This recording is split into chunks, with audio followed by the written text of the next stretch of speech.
All right, everybody, welcome to a very, very special episode of another Bourbon Show. As usual, we got the three of us, but tonight we are joined by a very special guest. I want to welcome Milton Patch to the show. Milton, big round of applause for joining us. Listeners, you guys don't know Milton. You've probably never heard of Milton, but there's a chance you saw him on a commercial, maybe a couple commercials. Milton, where would they have seen you on a commercial? What was that for? So I worked with the Biden campaign. So I did, a lot of things in New Hampshire that my face probably got, appeared on. So, it's one of the things. But hey, I'm Milton. Nice to meet you all. And I just want to make a plug for Makers 46 for our, 46th president. There you go. Yeah. So Milton worked on the Biden campaign for the last 2.5 years. I would say about a year and a half. Oh, was it? Okay. So For some reason I was, yeah. okay. For some reason I was thinking it was like from the, like early on.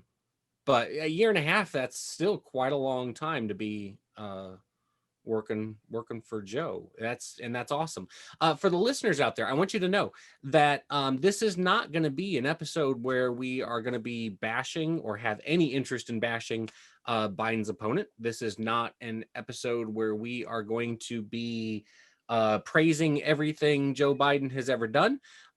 We just feel that this is a really interesting opportunity for us to talk to somebody who worked and lived that campaign, possibly the most divisive campaign that the U.S. politics has ever experienced.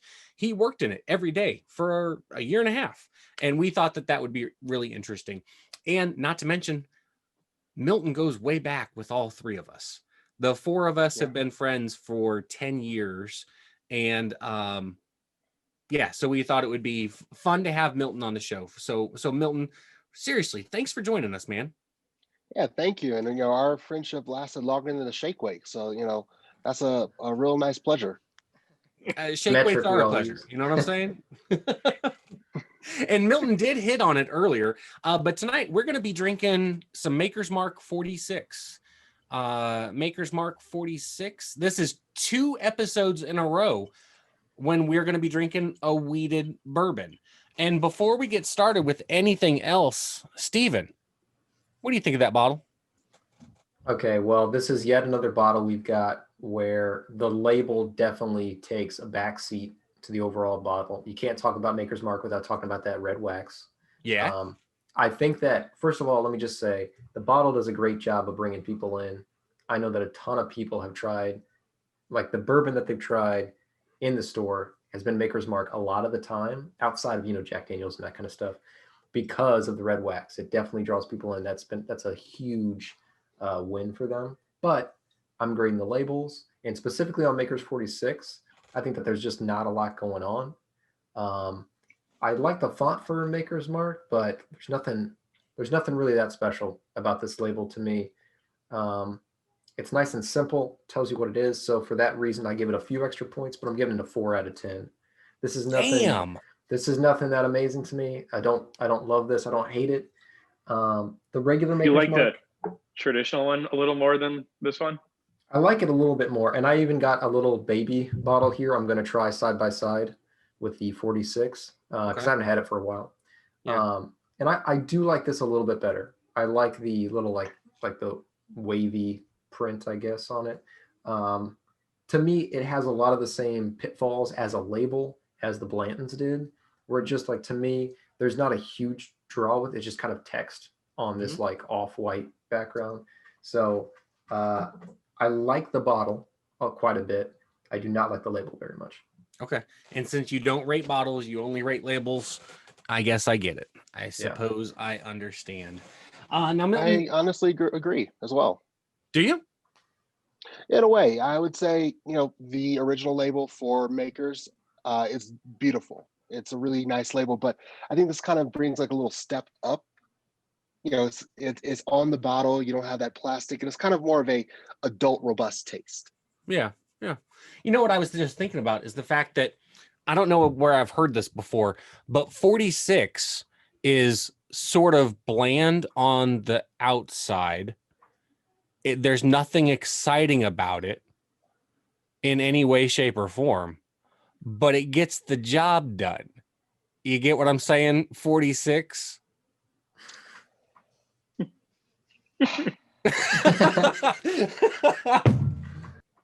Okay. So at this point in the show, we always do a little run around and talk about where we got it from and how much we paid for it. Okay. So I actually just left this label on it so that it would remind me, number one, where I got it from and how much I paid for it. I picked this up at Dean's Liquor in Collinsville, Illinois, and I paid $38.49 before taxes. Milton, do you remember where you got yours?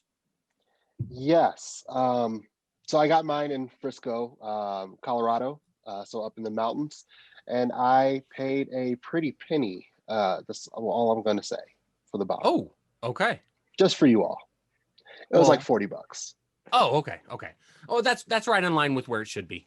Yeah. $40 is the suggested retail price. Dean's just happens to. And for us, you picked this one. Yeah, exactly. Yes. I just did not realize the price when I picked it, so that was on me. That's why I kept asking, are you sure? Hey, I had to go with the number 46, so not many places have that. Yeah. Good thing Glenlivet doesn't make a 46 year or something like that. What about you, Ryan? Where'd you pick yours up? I got mine at my Kroger-owned grocery store called Mariano's. Milton probably knows it. I paid $32.99 before taxes. Nice. And at Benny's, it's $31.99. So I could have gotten lower. But I think after taxes, it was like $37. Yeah. Lake County or whatever. Well, you save $1. That goes a long way. Yeah. What about you, Steven? I got a 375 here that I got at the Total Wine in Chesterfield. And they've got a little section there that I never really checked out much before, but it's the like small size spirits section, which is where I found this. So when you go there, if you're looking in the bourbon, you're trying to get a 375 of this, actually you need to go to a separate part that's just all small spirits. And I paid, I think, $21 for it, something like that. Okay. So cheaper than if you went with the 750, obviously. But if you, I don't know that it's a great value, but it's pretty good. It allows you to, I guess, get a little bit further with your dollar and try a few different bottles at a time.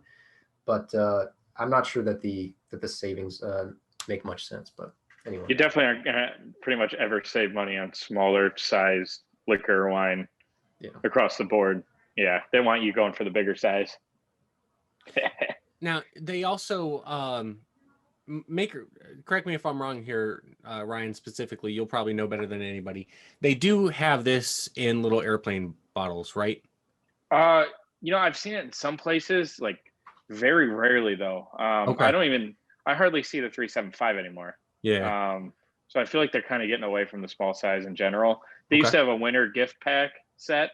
Now I don't sell it, so I don't really know the super fine details, but they used to have a Makers and a Makers 46 375 gift set, and I think it retailed around $20. So it was a good deal, $25, something like that, and the stuff flew off the shelves, but I haven't seen it in a couple of years.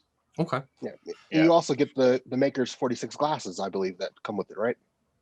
That's a separate gift set. This was just a small size gift set, but yeah, you see those. Jim Beam, they're kind of known. They go all out on their branding and their display pieces in stores. So whenever you see a gift set, usually Jim Beam goes all out. So I mean, props to them. It's just a pain in the ass at the end of Christmas season, holiday season, when you're stuck with hundreds of bottles in free good cases that you have to break down and put to the shelf eventually. So it's never fun. Yeah. So if you see the free glasses at the store, go for that one so we have less work. Do your distributor a favor and go ahead and pick it up. Yeah. You hit on something, Ryan, a second ago that may have flown over some people's heads. You brought up Jim Beam. Maker's Mark is owned by Beam Suntory. Okay. Maker's Mark operates their own distillery. It's the same distillery that they've operated for, I don't know how long, but a long time. but they are owned by Beam Suntory, which means that they get the benefit of Beam Suntory marketing, advertising, distribution, et cetera, et cetera. But it is distilled in its own location, stored in its own location. And just to get a little bit geeky, we're not going to get too geeky here, but the 46, the difference between Maker's Mark and Maker's Mark 46 is the fact that, so this comes out of the same barrels, literally the exact same barrels as standard Maker's Mark. After it has aged for its standard length of time, they pull these barrels and they throw 10 oak staves into those barrels. They then age it for another 6 months, a year, something like that. But the bourbon never comes out of that barrel. They literally just toss in staves, which is just like a wooden stick, if you will, and let it sit in there with those 10 staves floating on top for another 6 months or a year. And that's what makes it Maker's 46. So we want to give it a sip. Let's do it. I've been sipping already, but yes. Good for you, man. Cheers.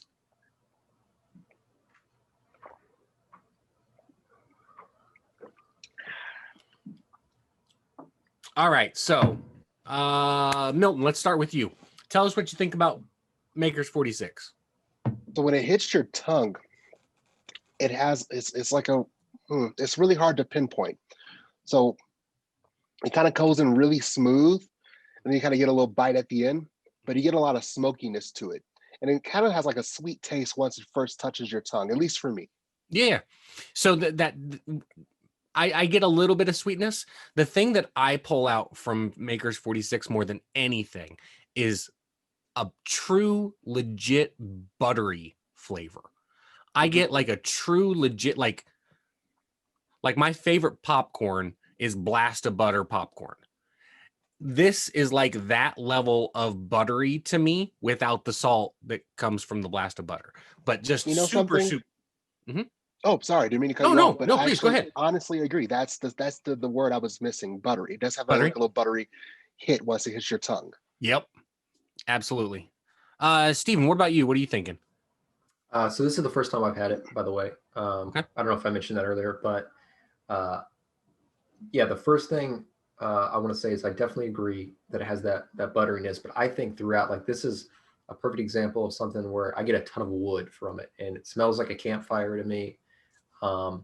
I definitely feel like I taste that oak. It feels like it's just been soaking in wood more than the average whiskey. Like I definitely pick up heavy notes of that wood. So I think that's the first thing. It's like, it's one of the most overpowering tastes I think we've had on the show so far. It's such a distinct flavor. I'm still trying to parse how I feel about it, but yeah, it's definitely interesting. Okay. What about you, Ryan? Yeah, I definitely get that buttery texture to it. You hit the nail on the head there. I was trying to figure out what that was. I'm like, man, what does this taste like? It's been years since I've had this. It's been a while since I've had Makers as well. There's definitely a difference between the two. A lot of times you'll see these bourbons owned by the same company, everything tastes the same, but real buttery, a little vanilla too. It's really, it's like sweet, but it's not sweet. I'm very kind of like Steven, just mystified right now, and I'm not sure what I think. Like when I had that Elijah Craig toasted barrel, I loved it right away, and I'm not really getting the same thing with this. Not that it's bad by any means. It just I gotta have a few more sips before I figure out how I like it. Well, you know, I mean, it's a bourbon show. You can keep drinking as much of it as you want. Oh, we'll yeah. be here as long as you need, and we'll just keep drinking too. Back when I was, I believe, like 23, this might have been the time you had this, Ryan, because I believe I had the bottle. Back when I had my old little Sunfire, I left the bottle after a party in my car coming home. And the next day I was driving to work, didn't realize that it was in the car. I'm like, man, what is that smell? It smells really good. And it smelled and like a little hint of bacon. So I realized that it got hot that day and the bottle burst open and it almost spilled all over my Mac and I was a little like happy that it didn't, but my car had a very robust smell of bourbon and bacon, and they should make that into a air freshener. Trust me, it smelled way better in your car after that. Before it was just depression and anxiety. And afterwards, it was buttery and bacon. You can't go wrong with that. But Milton, so you're telling me that the top popped Yes. off, right? Yes. So when it got hot, damn, 2 weeks in a row. Milton, thank you. Last week, Steven and Ryan, they know I've gone on this rant a million times, but the listeners heard it for the very first time last week. I despise corks. I hate corks. Corks look fancy. I don't give a shit about looking fancy. I like the old school screw-on tops for the exact reason you just brought up. Yeah, when it gets hot, things expand and goes pop. Exactly. And you wasted some damn good bourbon. This is fucking hard to open too. I don't keep bourbon in my hot car. This is just a non-issue for me, I guess. I don't know. This is one of those circumstances when you could get things in your car. Yeah, not all of us work from home, Steven, and just sit in our office all day. All right, some of us are driving around, with booze in our car. All right, dude. All right, just typing away whatever's going on over there. No, so Milton, I'm glad you shared that. I appreciate that. At least it wasn't red wine or something. Yeah, well, it was a Sunfire, so who really cares what spills in the car? Yeah, hey, I got a story. Wasn't it red? Green. Okay. I got a story for you guys. The other day, I got some whiskey. I took it home. I didn't leave it in my car, and everything was fine. It had a cork and everything. Just a counterpoint. Anyway. Well, from a distributor side, we always have booze in our cars, so that's another one. In winter, champagne can explode and take out a window. Right. So. I mean, I just want to throw out there from an alcoholic's standpoint, I often have whiskey in my car. So I left a bag of chicken, a frozen chicken in my car once in college and didn't realize it until like 3 days after. Yeah, we actually included that bit on Dan's engagement video that I made for him.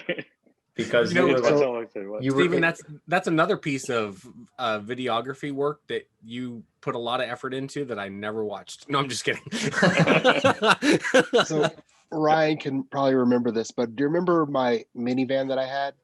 Yeah. For one, I had a lot of cars throughout my lifetime. So so remember during the campaign cycle, I had all the papers like walk list on the floor. And we're like, what is that smell? And it was a crushed up like Dorito Locos taco that was like flattened to the floor. Yeah, those are the days. Hey, I had frozen cars chicken. Get messy. Frozen chicken 3 days later, it smelled like shit in my car. I'm like, man, every time I got in my car, I'm like, I must have farted before I left, like got out of my car. Like just a mean fart. And then a buddy of mine found the chicken in the back in my trunk, and he started dry heaving, and there was a porta potty right next to us, and he ran in and threw up. That was so bad.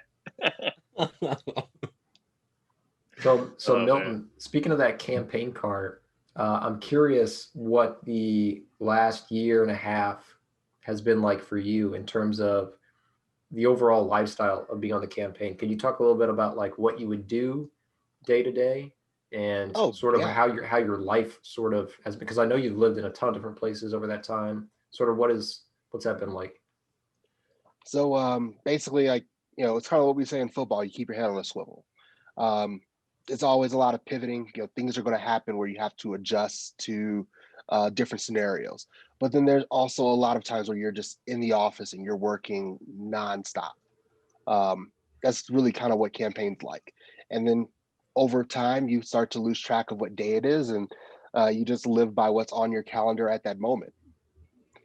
So from, I would say, when I joined in at the end of May to February, when the primaries happened, the first 4 early states, it was literally just nonstop powering through every day in New Hampshire, almost no days off, because technically we work, mostly 7 days a week.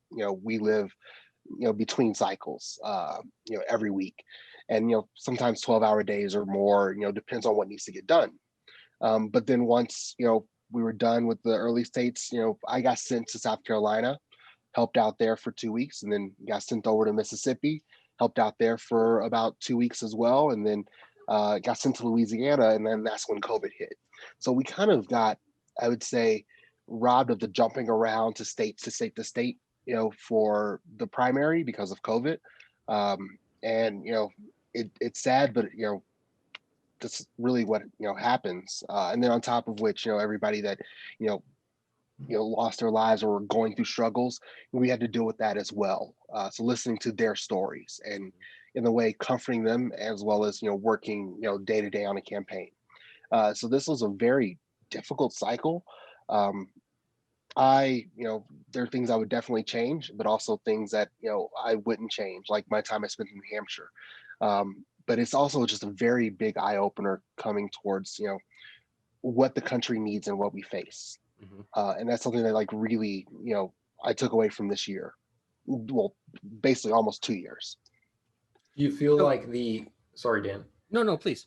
Do you feel like the ideas sort of and the ideals that you held coming into it that made you think, Joe Biden was the best candidate and whatnot, do you think that those have, strengthened over time over the last year and a half? Is there some things that you think, maybe you were perhaps wrong about? Not to say that, Joe Biden has lost any of your support or something, but is there has there been a lot of lessons along the way where you are as a political mind, you think you've been sort of reshaped for being part of this? I think mostly I've been reshaped by everybody that I meet.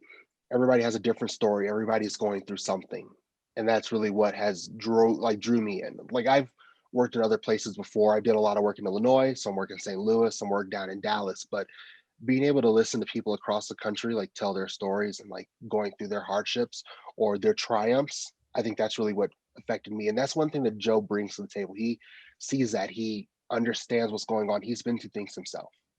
And he brings a lot to helping to heal this country, and especially during unprecedented time that we're facing right now. I know 100 years ago we had a pandemic, but in modern age, and having to talk to people and see like what's going on, like he actually connects with those people that are going through things. And I believe this is one of the reasons why I was drawn to this campaign even before what's going on currently. Yes, Dan. True story. I remember when you first joined the Biden campaign. Like, I didn't remember when it was, but I remember like through social media, like finding out, oh shit, Milton's on the Biden campaign. Now, understand, when I first heard that, I said to myself, really, Biden? He couldn't get onto like a better campaign than Biden's campaign. Now, you again take yourself back a year and a half, a year and however long ago. Biden was not polling well anywhere. Like I was not anti-Biden by any means, but he didn't have like any excitement level that he brought to the table as far as like the people that I interact with on it. Like nobody was just like, oh, Biden. Plenty of people were like, yeah, I'm okay with Biden, but I don't remember anybody being excited about Biden. But you were fully on board with Biden. Like then, like you chose to go to Biden's campaign when you could have worked other campaigns. What was it about Biden a year and a half ago that you saw that I didn't see? I think is that you kind of just said it. People were okay with it. And I think that that's something that really translates to, we like this person. As for myself, when he announced, I remember I was in Dallas and I was talking to some buddies I was working with. I'm like, I'm going to join this campaign. And if I don't, I probably won't work on any campaigns. Look for other opportunities. And then somehow I was able to, jump on. And to let people know, I was a regional organizing director and a deputy organizing director. They're like, I'm not like national or anything like that. Nothing with press or anything like that. But just for myself, that was a campaign that I held true to, I identified with, and I wanted to join. And one thing that I've noticed throughout my time working with, a lot of people will come up and they're like, we do like, Joe. and it's just one thing that just drew me in. I'm not sure, exactly like what you saw in other candidates, but for me, it was, from day one, that's where my focus was. Mm-hmm. For those outstanding things that maybe you disagree with Joe on, how do you reconcile being politically effective, but not necessarily getting everything you want, which is kind of, the heart of politics itself? I say everything works in steps. Things don't happen overnight. Nowadays we are accustomed to getting a new phone every year. Politics doesn't work like that. Growing the country doesn't work like that, at least from what I think. It takes a lot of building, a lot of working with others. It's kind of like a school project where, you give the project like the first day of class and you have to get it completed by, the end of the semester. It's like that. It takes a lot of work, a lot of discussion, and a lot of, moving the pieces forward. I can't speak for anybody else who, supported any other candidates or, didn't agree with policies. Like I agreed with a lot of things that, we came out with and that we were going forward with. I actually had the chance to speak with Joe once, right after what, George Floyd, about, my experiences as a Black organizer in the past. It's things like that where he can at least listen and articulate back to you and then talk about ways to move forward. Yeah, you're not always going to get everything that you want, but you have to work to get what you can get. And I think that's what we're going to do. We're going to work hard to make sure that we get what's best for the country. Like you can look back at the 8 years of Obama's presidency. I think a lot of people lost, that sense of political engagement, and I think now it's back. And we need to, work with both sides. And then we'll see that, over time things will get better. Everybody talks about how much of a toll this takes on a presidential candidate's body to just go through such a rigorous election cycle. But I'm curious, like how this has affected you physically the past year and a half, and particularly how stressful it was for you on the election like week it ended up being. What sort of how were you able to stay in shape, like physically and mentally? I'm going to stop you there real quick. I ran on Dunkin'. I was in New Hampshire. Let's be real. Dunkin' Donuts was right next door to my office, so I would go there every day. And when they say America runs on Dunkin', most of our campaign ran on Dunkin'. I got to really learn their menu. Some really good stuff there. I would like to add. But overall, it's a lot of fast. Until you got to Waffle House in South Carolina. Come on. All right. I do love me some Waffle House. So we've had some Who doesn't love Waffle nights. House? If somebody says they don't like Waffle House, they're fucking lying. That's that is true. They are lying. Waffle House is delicious. Yes. Actually, there was a Waffle House down the street from my office in South Carolina, and I would order pickup and go pick it up and bring it back to the office and just chow down. And then later on that same night, I would go to Waffle House for dinner. So yeah, Waffle House really flew through these blood, like, my veins. So let's say my health is moving a lot slower at this point, I'm guessing. Yeah, a lot of Southern cooking. Yeah.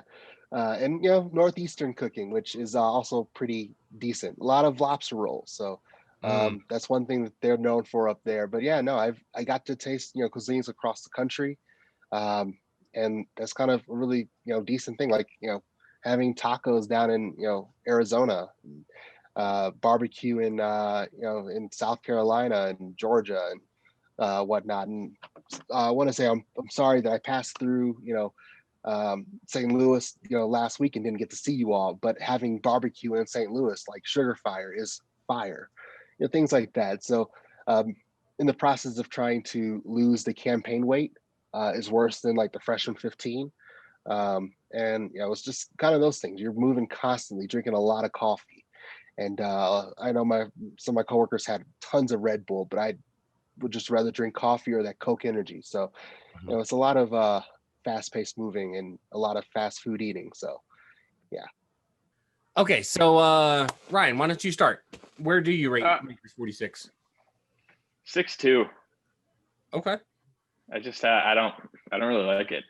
It's not terrible. I mean, I would drink it. I'm hoping $40? no. No, I wouldn't. Maybe the 375 price. But I love I love the bottle. I think it looks awesome. The wax looks cool. I like how Milton picked it for 46. That went right over my head. I get Dude, me probably the too. three of us, yeah, Yeah. because we're all dumbasses. Yeah. But I don't know. It just maybe it's one of those ones. The more I drink it, the more I like it. But I'd take regular makers over this any day of the week. Really? Yeah, I don't know. There's something. Maybe I got a bad bottle. I don't know. I'm just not a fan. Okay. Yeah. So a 6.2, you said? 6.2, yeah. Okay. Let's go over to you, Milton. I would say 6.4, inverse of 4.6. But I would say probably like a 7.2. Makers is one of my favorite brands of bourbon. Mhm. And like kind of like what Ryan says, like, yeah, there's something a little different to it, but also like if you go into this thinking that is normal makers, you're just going to be totally wrong. And it's Yeah. going to throw off your taste buds. So it definitely would bring something completely different to the table. But I would still kind of go over with regular makers. I just got this because of the symbolic effort, you know. Mhm. So you said something about 7.2, but you cut out there for a second. What's your Yeah, I would give this. So you're giving it a 7.2? Yeah. Okay. Cool. Yeah, and that's solid. Steven, what about you? Well, I actually had a pour of the Maker's Mark regular earlier as well, and I definitely prefer this to regular Maker's Mark. But I like regular Maker's Mark. But I only like regular Maker's Mark. Probably I would give it like a 6.0, like a 6.1. I don't like it significantly more than maybe like an average bourbon. But I'm going to give this guy, I think, a 6.5. I'm going to give it a step. I thought about giving it a 6.4, like Milton said, just the inverse, because I couldn't quite decide where it was in the sixes. But I think it deserves a little bit higher. I think it deserves to be a little more distinguished from where I would give like the regular Maker's Mark, because just tasting regular Maker's Mark now, there's just not a lot of complexity to it. I guess would be, it's a solid bourbon, but there's just not much complexity to it. And there definitely is something much more complex about 46. It's still, even with those ratings, would be a toss-up for me on any given night, which flavor I'd rather have, because this is definitely a distinct flavor. So I would not necessarily have, historically in my ratings, I've valued things that I would have a lot of different ways. I would basically only drink this neat, I think. Okay. So yeah, 6.5. Okay, that's fair. And I'm gonna go much more in line with Milton here. I'm gonna go with a 7.1. I like Maker's 46 quite a bit. That buttery flavor that you get from the Maker's 46, you don't find in very many other bourbons, and I really appreciate that. Like, I really enjoy it. It's got a nice mouthfeel to it. It's got a heavy mouthfeel. But that I like that butteriness that it's got. And lately there's been this whole like this. So they down at the Maker's distillery, they've always had Maker's 101. So it's Maker's 101 proof. That they've always said that that's the perfect proof to have Maker's Mark. You get the best flavors available. I actually prefer Maker's 46 over 101 any day. But yeah, so I'm going to give it a 7.1. I think it's a good bourbon. I think it's a great sipper. No, I would not mix it with other things. But I don't do like, I'm weird with what I mix things with, right? Like I've got specific bourbons I go to because I like their profiles in specific flavors. So yeah, I give it a 7.1. So one thing I want to add to this is that as you keep drinking more of it, the texture in your tongue really does change a little bit. Mm-hmm. And that kind of like, it helps give it a different rating. Like that buttery taste is slowly gone, and I get a little more smoky, kind of like, what Steven said earlier, like a campfire. Mm-hmm. Yeah. Yeah. I mean, it's a good bourbon. I like it. I like it a lot. Yeah. The other thing, no movement on having Dustin Diamond on the show. Still no reaction. Still no reply from Screech trying to get him on the show, but I'm not giving up. Not going to give up, and we're going to Damn it. get him on the show. Sorry. I thought I was muted. I'm just extremely frustrated.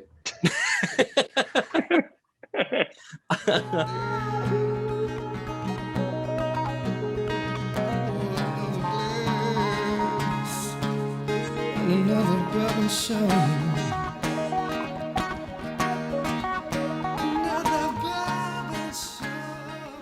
Yeah. I was gonna say, love your background, Ryan. Love your background. Well, thanks. It's my house. It's We had another comment on a video that if you don't get a bar in your basement, we're gonna have another person unsubscribe. So like if everybody follows through, both people, that would mean that we would lose 100% of our subscribers. So I mean, I'll start filming from home. I guess I could take a picture. yeah, I've tried explaining that to you, man. Take a picture of your parents' bar. Use it as your background, and nobody will be the wiser. All right, I'll take a picture before I leave. I should just do it right now because I'll forget. All right, I'm taking a picture. And now he froze again. oh.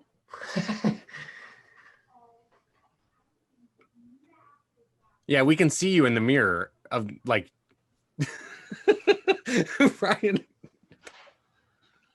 Like, you see me? Oh shit! Here, I'll Dumb time it. shit. I'll time. Ryan, just oh my Fuck god. it. Fuck this. Fuck this. Fuck this. Boy, it's got to be a really good backdrop to do all this shit.